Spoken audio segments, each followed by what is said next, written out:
Hello everyone, so today we'll continue with Unit 5, which is Individual Differences and Intelligence. Now comes the introduction part.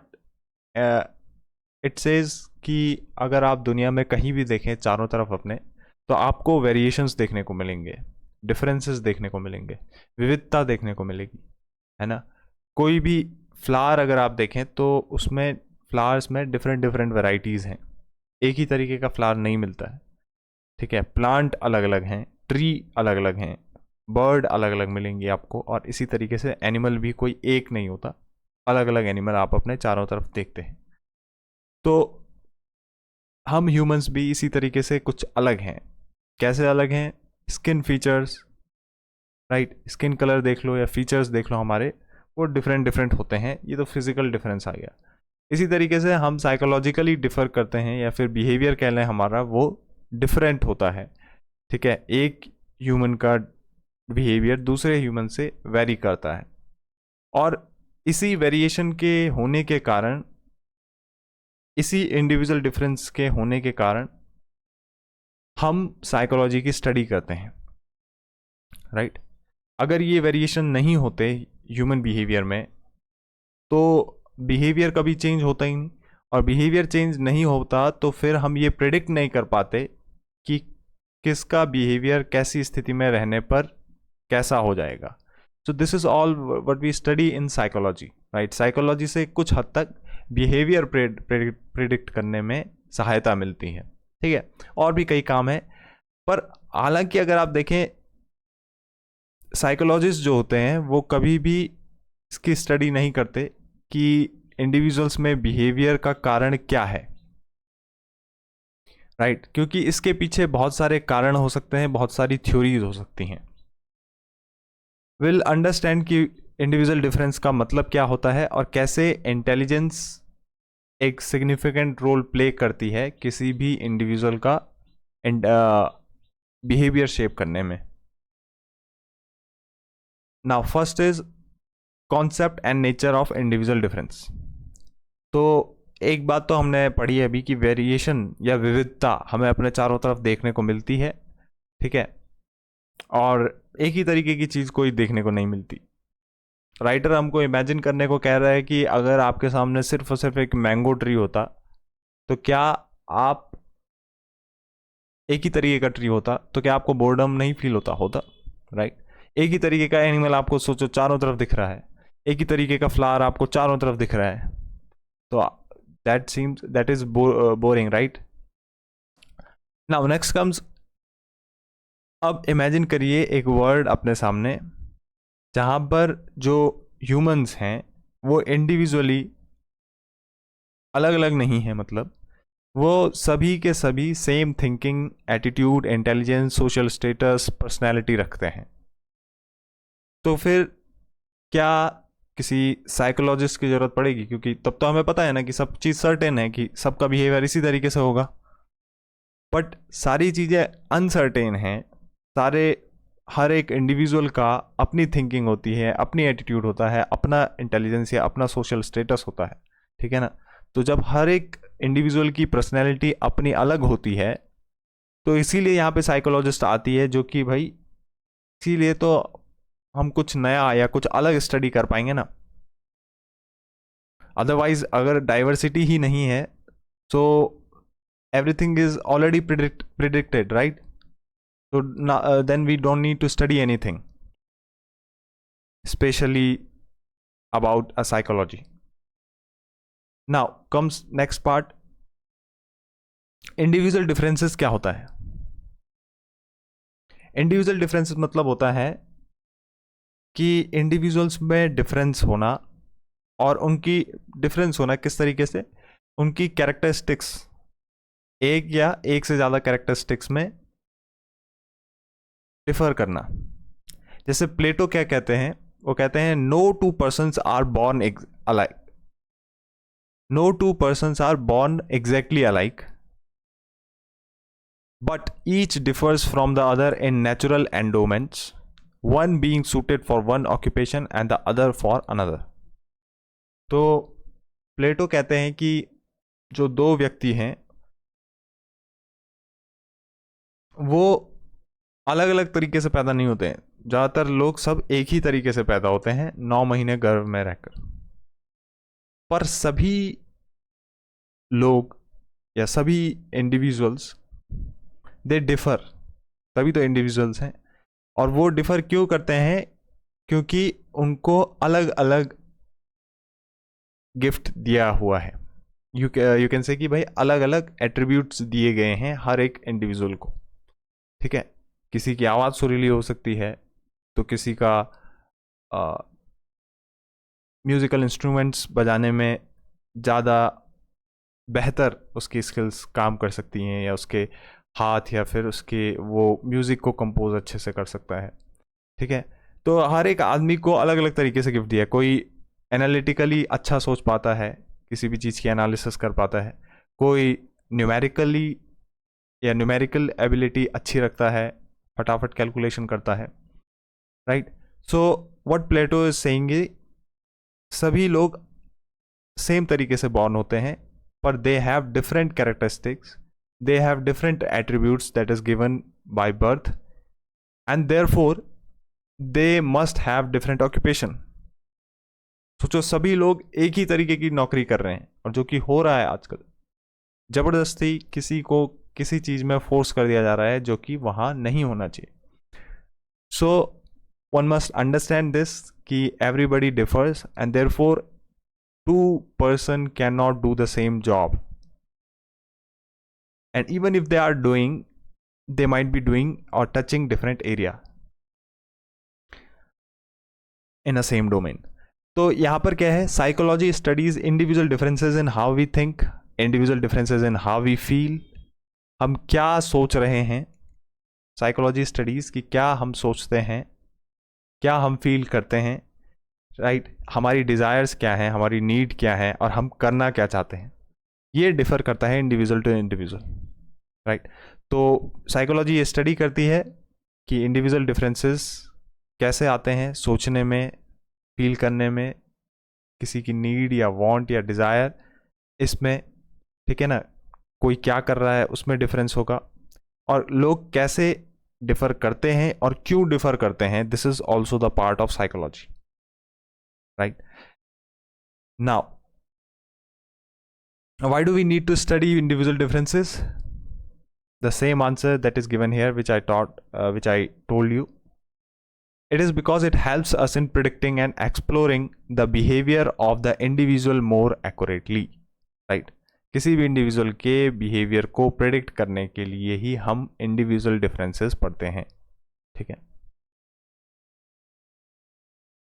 Now comes nature versus nurture debate in individual differences.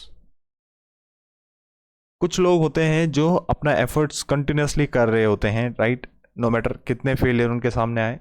और कुछ लोग होते हैं जिनको थोड़ा सा failure का सामना करना पड़े तो इजीली डिप्रेस्ड हो जाते हैं, राइट। कुछ लोग होते हैं, यहाँ पे राइटर कह रहा है, जो इंटेलिजेंट होते हैं बाकी लोगों के कंपैरिजन में। कुछ लोग होते हैं जो ज़्यादा वायलेंट होते हैं, अग्रेसिव होते हैं। कुछ लोग होते हैं जिनका एप्टीट्यूड और इंटेलिजेंस लेवल सेम फैमिली में या अपने सिबलिंग्स में सबसे ज़्यादा होता है, राइट। जबकि परवरिश एक तरीके से हुई है, राइट, सभी चीज़ें, सभी एक सेम स्कूल में सभी चीज़ें सेम रही है, पर सिबलिंग्स में ऐसा देखा जाता है, जो कि होता ही है, कि किसी एक की ज़्यादा एप्टीट्यूड या ज़्यादा इंटेलिजेंस लेवल होता है। Now to answer these and other similar questions, psychologists emphasize upon nature versus nurture debate. This debate involves whether differences in human psychology is the result of nature or nurture. तो यहाँ पे जो debate होती है nature और nurture में, ये पूछा जाता है कि जो ह्यूमन का बिहेवियर है वो क्या नेचर के कारण है, या फिर वो परवरिश या नर्चर के कारण है, ठीक है ना। किस तरीके से पालन पोषण हुआ है, राइट, कहाँ बच्चे को भेजा गया, किस परिस्थिति में रखा गया, कैसे बड़ा किया गया, राइट। कुछ लोग कहते हैं कि ह्यूमन का जो बिहेवियर है वो बाय बर्थ होता है, ठीक है, वो नेचर के कारण होता है। एंड कुछ लोग कहते हैं कि वो राइट। नेचर मतलब कि जेनेटिक्स या आपका जो जेनेटिक मेकअप होता है उसके कारण होता है, या फिर नर्चर के कारण होता है, मतलब कि आपकी रहन सहन कैसा रहा उसके कारण। ठीक है, तो दो तरीके के यहाँ पे आपको डिबेट इन दो चीज़ों पे देखने को मिलता है। Now comes what is nature. They are saying it refers to the genetic factors that we have inherited from our parents, such as height and skin color, right? And what is nurture? All those environmental factors that can impact us, such as rearing process, families, socio-economic conditions, social support, or cultural factors. So this is the difference between nature and nurture. Right.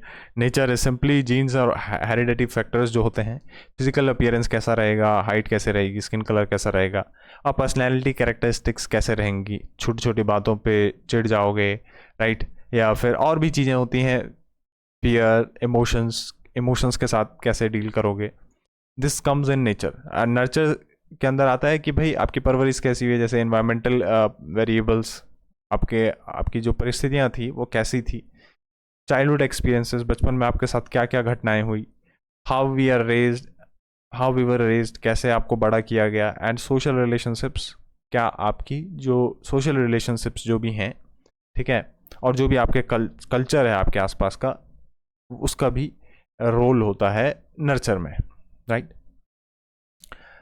सो इसको लेकर के debate हुई यहाँ पे। जो लोग ये मानते हैं कि जो भी हमारे बिहेवियर को अफेक्ट करने वाली मेजर चीज़ है वो हेरिडिटी फैक्टर्स हैं या फिर जेनेटिक मेकअप है, जो भी ये लोग मानते हैं उनको कहते हैं नेटिविस्ट्स, ठीक है।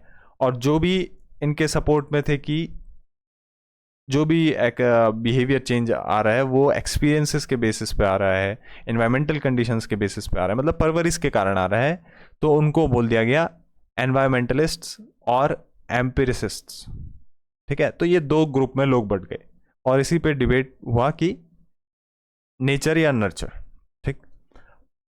नेक्स्ट कम्स कि भाई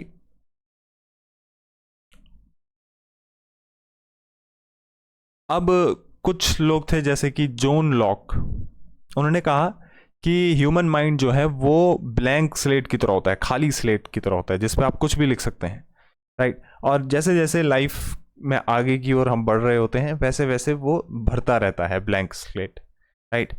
तो यहाँ पे एक डायग्राम है जो ये दिखाता है कि कैसे नेटिविस्ट और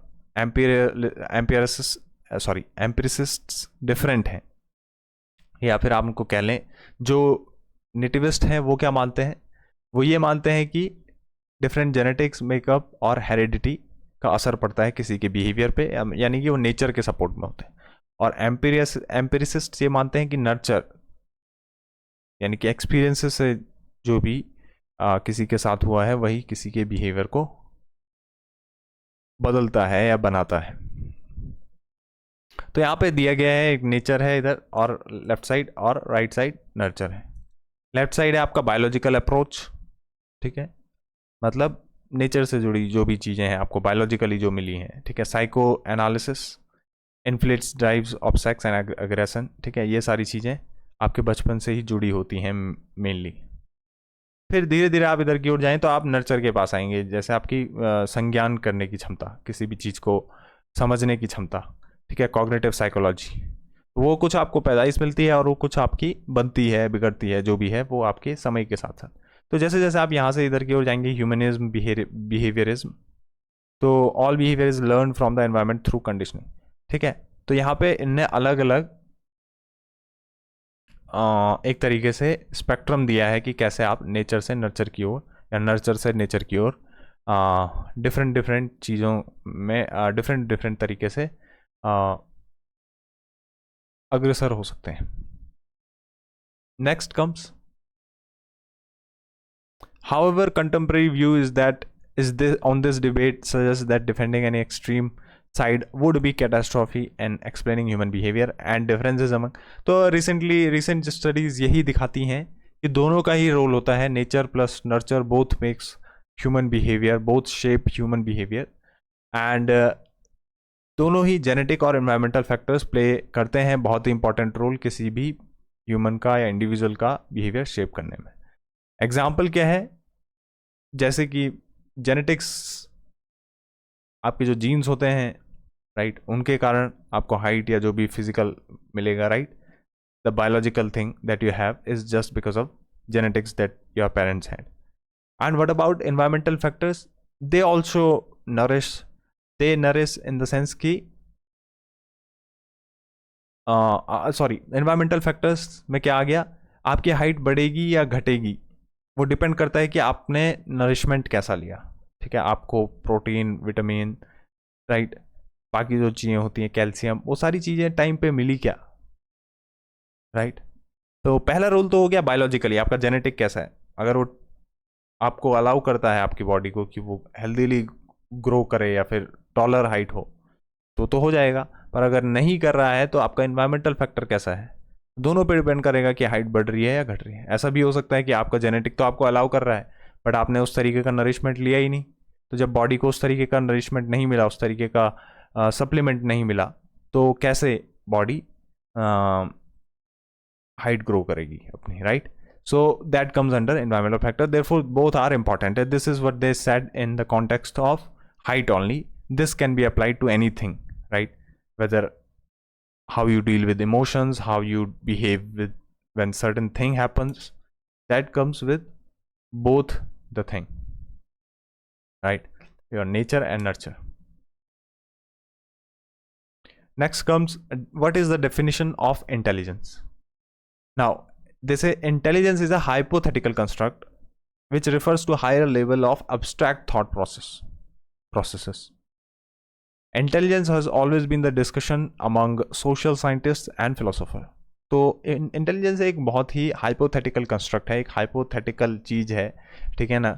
कुछ नहीं कहा जा सकता कि कौन इंटेलिजेंस है या कौन नहीं है। ज़रूरी नहीं कि जो बहुत बेहतर सोच लेता है या जिसकी न्यूमेरिकल एबिलिटी या बहुत अच्छी है या जो एप्टीट्यूड बहुत अच्छा रखता है, राइट, जिसकी सोचने समझने की क्षमता, जिसकी आईक्यू बहुत अच्छा है, ज़रूरी नहीं कि वो इंटेलिजेंस कहलाए। ठीक है, therefore it is a hypothetical construct. और इसको ये कहा गया कि higher level of abstract thought processes. Social scientist और फिलोसोफर हमेशा इसके बीच कुछ ना कुछ डिस्कस करते रहे। तो सिंपोजियम हुए, उन्होंने क्या कहा, इंटेलिजेंस क्या है, a quality of adaptive behaviour as the end product of development in the cognitive psychological domain. तो ये एक अडेप्टिव बिहेवियर की क्वालिटी है, राइट। कुछ बिहेवियर होते हैं जो हम पहले से बिहेव कर रहे होते हैं, ठीक है, जो हमें किसी ने नहीं सिखाया। रोना हमें किसी ने नहीं सिखाया, सोना हमें किसी ने नहीं सिखाया। पर कुछ बिहेवियर होते हैं जब हम सोसाइटी के एक पार्ट बनते हैं तो फिर हमें वो बिहेवियर अडेप्ट करने होते हैं। तो ये क्या कह रहे हैं कि इंटेलिजेंस एक क्वालिटी है जिसमें आप बिहेवियर को अडेप्ट तो करते ही हो और साथ साथ अडेप्ट करते करते आपका डेवलपमेंट इस तरीके से हो जाता है कि आप में सोचने समझने की क्षमता बढ़ जाती है, ठीक है, उसका विकास होने लगता है। ऐसा क्यों होता है, ये किसी भी क्षेत्र में हो सकता है, राइट। चाहे वो एकेडमिक है, चाहे वो टेक्निकल है, चाहे वो सोशल है, चाहे वो प्रैक्टिकल है। As error free transmission of information through the cortex, as acquired proficiency, as mental self government, this is it. Next, Alfred Binet ने कहा कि फर्स्ट साइकोलॉजिस्ट हु डेवलप्ड, तो इन्होंने क्या कहा, इन्होंने कहा द एबिलिटी टू जज well, understand well and reason well. जो अच्छे से जज कर पाता हो, समझ पाता हो और रीजनिंग ढूंढ पाता हो किसी भी चीज के पीछे की, ठीक है, कारण को ढूंढ पाता हो। So these three things make somebody intelligent. This is what Alfred beneath कहा। अब वेट्सलर ने क्या कहा, इन्होंने कहा इंटेलिजेंस इज द एग्रीगेट और global capacity of the individual to act purposefully, to think rationally and to deal effectively with his her environment।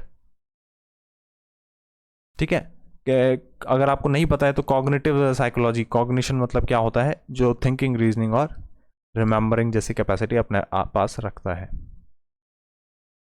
Right. So last में वेस्टलर ने कहा कि इंटेलिजेंस इज द एग्रीगेट और global capacity of the individual to act purposefully, कोई भी किसी भी काम को आप पर्पसफुली कर पा रहे हैं, रेशनली सोच पा रहे हैं और डील कर पा रहे हैं इफेक्टिवली अपने एनवायरनमेंट में। Now there are some theories related to intelligence. किसी ने कहा कि इस तरीके की चीज़ों को इंटेलिजेंस कहा जाता है, तो किसी ने अपनी थ्योरीज दी। तो क्या क्या डिफरेंट थ्योरीज हैं, इस पे हम समझते हैं। देखिए, सबसे पहली है Spearman theory of intelligence. Charles Spearman ने एक थ्योरी दी। इनने कहा intelligence is two factor theory. ठीक है, इसमें 2 फैक्टर होते हैं इंटेलिजेंस में। इनने कहा कि चिल्ड्रन, ऐसा देखा गया है कि जो बच्चे होते हैं, आपने भी ये देखा, नोटिस किया होगा अपनी क्लास में, जब आप स्कूल में पढ़ते होंगे या कॉलेज में पढ़ते होंगे, तो जो बच्चे होते हैं उनमें क्या होता है कि वो, अगर कोई एक बच्चा किसी एक सब्जेक्ट में अच्छा है, तो बहुत चांसेस हैं कि वो बाकी सब्जेक्ट्स में भी अच्छा ही रहा होगा। या फिर आप एग्जांपल लें कि अगर कोई बच्चा स्पोर्ट्स में अच्छा है, तो ऐसा होगा, या ऐसा ज़्यादातर देखने में आता है कि वो अपने बाकी सब्जेक्ट्स में भी अच्छा ही परफॉर्म कर रहा होगा। ठीक है, और जो अपने फील्ड के किसी एक क्षेत्र में या किसी एक सब्जेक्ट में कह लो अच्छा नहीं है, तो वो बाकियों में भी अच्छे तरीके से परफॉर्म नहीं करता है। तो ये स्पीयरमैन ने ऑब्जर्व किया, और ये ऑब्जर्व करते हुए उसने एक स्टैटिस्टिकल मेथड बनाया जिसको कहा फैक्टर एनालिसिस।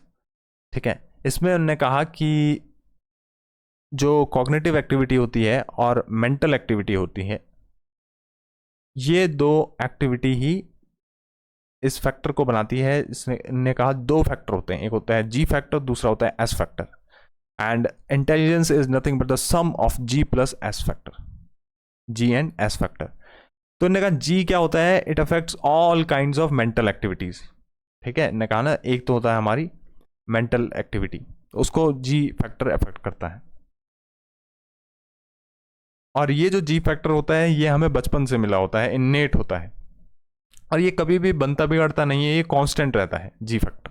दूसरा कारण का एस फैक्टर होता है, ये किसी एक स्पेसिफिक या पर्टिकुलर मेंटल एक्टिविटी में क्या परफॉर्मेंस है, उस पर डिपेंड करता है एस फैक्टर।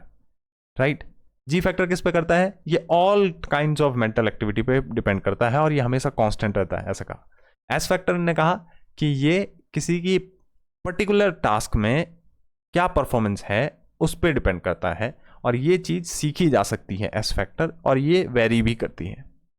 ठीक है, तो कुछ हद तक स्पीयरमैन ने सही ऑब्जर्व किया। उन्होंने कहा जी फैक्टर क्या है कि आईक्यू जैसे आईक्यू है, आप अपना आईक्यू बढ़ा नहीं सकते हो, अगर बचपन से जितना मिला है उतना ही रहेगा। राइट, पर आप अब वो आपका आईक्यू आपका सभी मेंटल एक्टिविटीज में यूज हो सकता है, पर जो एस फैक्टर है वो डिपेंड कर रहा है किसी एक पर्टिकुलर मेंटल एक्टिविटी में, या किसी एक पर्टिकुलर परफॉर्मेंस में, पर्टिकुलर टास्क में। तो एस फैक्टर में आप सीख सकते हैं, किसी आप टास्क को आप अच्छे से प्रैक्टिस करके सीख सकते हैं, तो इसीलिए एस फैक्टर को आप बढ़ा सकते हैं, क्योंकि ये वेरी करता है, इसको सीखा जा सकता है। राइट, पर जी फैक्टर इनेट है, बचपन से मिला हुआ है, ये कहा आपके स्पीयरमैन ने। तो उन्होंने कहा जो लोग जी फैक्टर में हाई होते हैं, तो वो और लोगों से इंटेलिजेंट तो होते ही हैं, और उनका ओवरऑल स्कोर इंटेलिजेंस टेस्ट का ज़्यादा ही होता है। राइट, किसी का ओवरऑल स्कोर अगर ज़्यादा इंटेलिजेंस टेस्ट में, तो मतलब वो जी फैक्टर के कारण ही है, और जी फैक्टर ही मेन रोल प्ले करता है किसी को दूसरों से इंटेलिजेंट बनाने में। एस फैक्टर तो आपको किसी एक पर्टिकुलर टास्क में ही अच्छा बना पाएगा या फिर इंटेलिजेंट बना पाएगा। Next is the theory of Thurstone theory of intelligence. इन्होंने कहा कि ये क्रिटिसाइज करते हैं स्पीयरमैन की थ्योरी को, कहते हैं there is no such thing as G factor, intelligence is it consists of 7 PMA which is 7 primary mental abilities।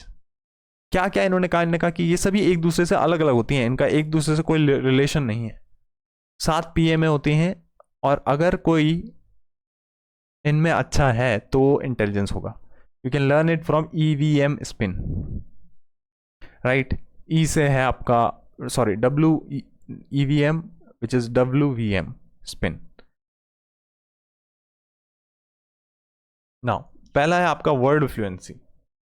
Word fluency में क्या आता है कि आपके पास ऐसी एबिलिटी है कि आप वर्ड्स को अच्छे से सोच पा रहे हो, ठीक है ना, वर्ड्स को रैपिडली यूज में लेके आ रहे हो, ठीक है, आपकी बोलने की क्षमता अच्छी है, आप शब्दों को ठीक जगह पर सही समय पर सही जगह पर यूज करना जानते हैं, ठीक है. नेक्स्ट है वर्बल कॉम्प्रिहेंशन. किसी भी चीज का, किसी भी वर्ड का मीनिंग समझना या किसी कॉन्सेप्ट या आइडिया को अच्छे से समझना, दिस इज वर्बल कॉम्प्रिहेंशन. अगर आपको ये आता है तो आपके अंदर इस तरीके की वन ऑफ द क्वालिटी है इंटेलिजेंस की. नेक्स्ट है spatial ability which is to manipulate patterns and forms of objects in space visually. मतलब स्पेटियल एबिलिटी ये एबिलिटी है जैसे कोई आर्टिस्ट होता है तो किसी भी चीज़ को स्पेस में, किसी भी 3D डिज़ाइन को, राइट, या किसी भी ऑब्जेक्ट को फॉर्म कर लेता है.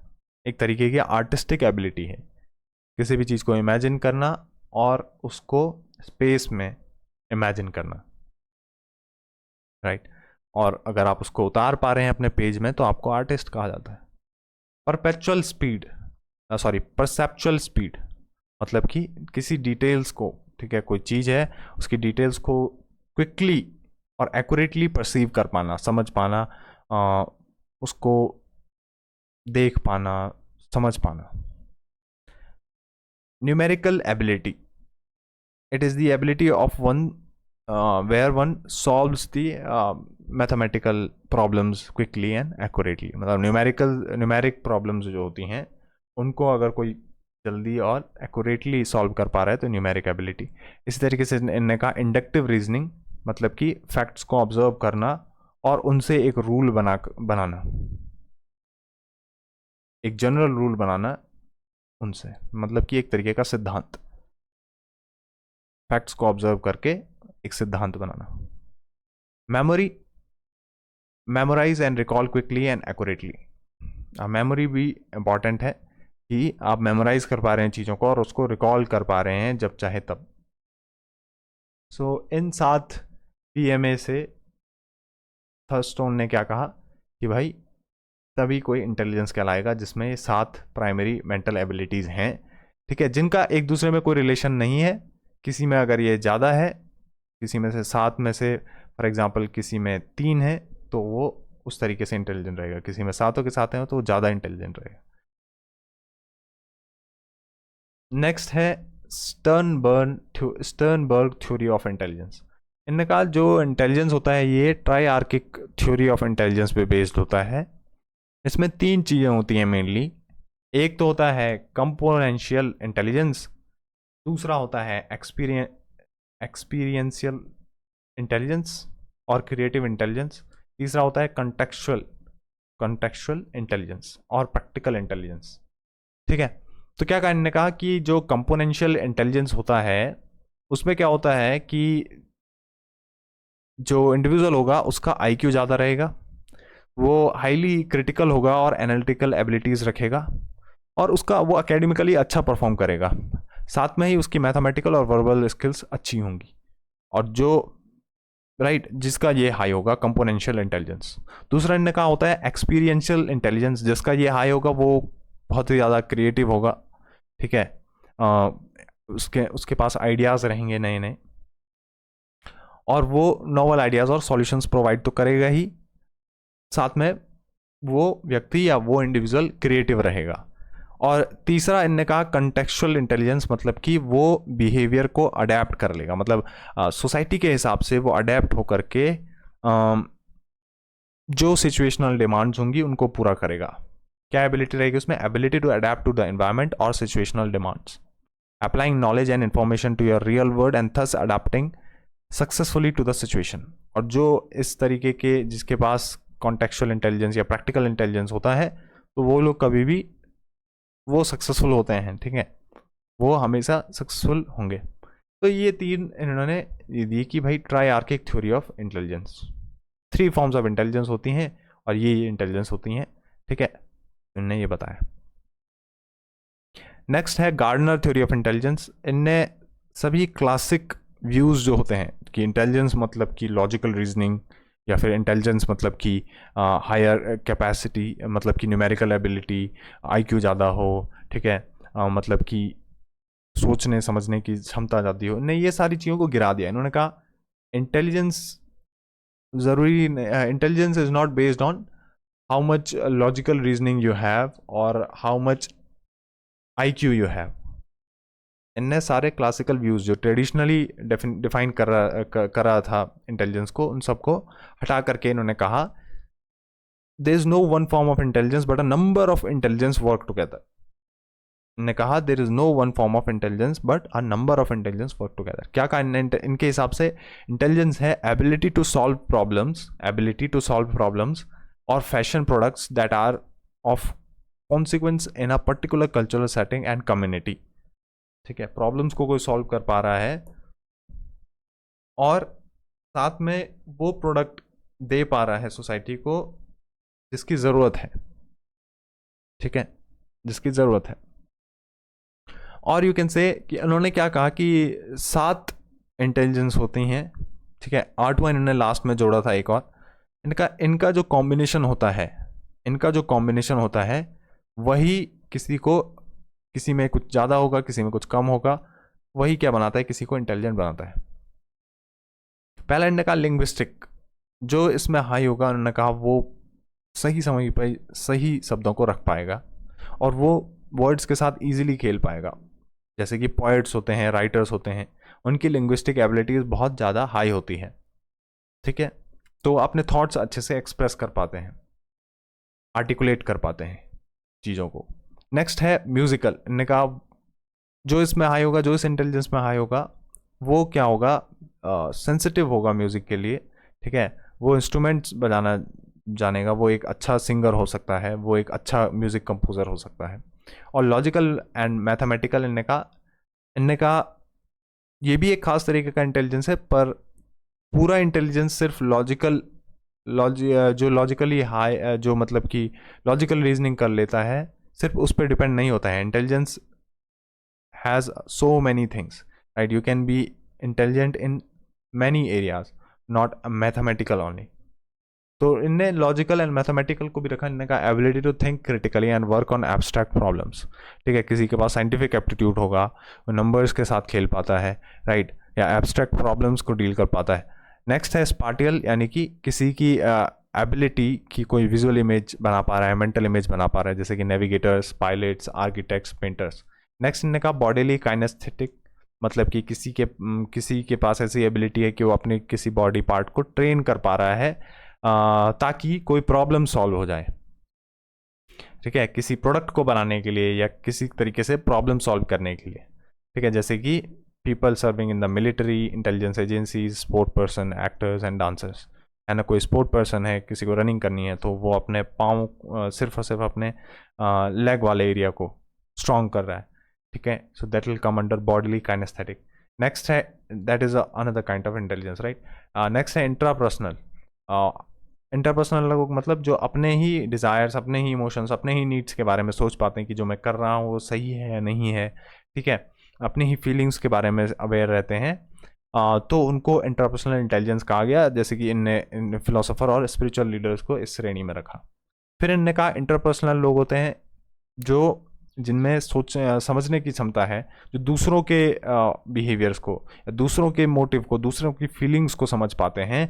ऐसे लोगों को उन्होंने कहा कि ये एक अच्छा बॉन्ड बना पाते हैं दूसरों के साथ, और इनको काउंसलर्स को, पॉलिटिशियंस को, टीचर्स को या सोशल वर्कर्स को इंटरपर्सनल इंटेलिजेंस के अंदर रखा। इस तरीके से लास्ट में इन्होंने एक और ऐड किया जिसको इन्होंने कहा नेचुरलिस्ट, जो इन्होंने कहा कि it refers to being of sensitive to different features of nature. ठीक है, जैसे कि ऐसे लोग जिनमें नेचर के प्रति कंपैशन होगा, करुणा होगी, और वो नेचर लवर्स होंगे, तो ये अपना एक अलग इंटेलिजेंस है। इसमें वाइल्ड लाइफर्स, बॉटनिस्ट, इनको रखा। हंटर्स को भी रखा है, पर मुझे नहीं लगा कि हंटर कैसे नेचर लवर हो सकते हैं या कैसे उनमें कंपैशन हो सकती है। तो I think Hunter should not be the right example. Next है, तो finally intelligence is more than your mathematical, this is what this is what Gardner said. He said intelligence is not merely how much IQ you have and how much mathematically you are updated or smart, right? He said intelligence is more than your mathematical, verbal and analytical abilities measured by the traditional intelligence test. जो traditional intelligence test था वो mathematical या verbal या analytical abilities को ही तवज्जो दे रहा था, ठीक है। म्यूज़िक या कला के क्षेत्र में जो लोग प्रवीण हैं, ठीक है ना, उनको इंटेलिजेंट नहीं कहा जा रहा था। तो ये गार्डनर ने इसमें ऐड करा। म्यूज़िक हो गया, ठीक है, म्यूज़िक हो गया, लिंग्विस्टिक हो गया, ठीक है, बॉडीली काइनेस्थेटिक, ये कुछ चीज़ें और इन्हें इसमें ऐड करी, right, interpersonal. So this is these are the theories of intelligence, right?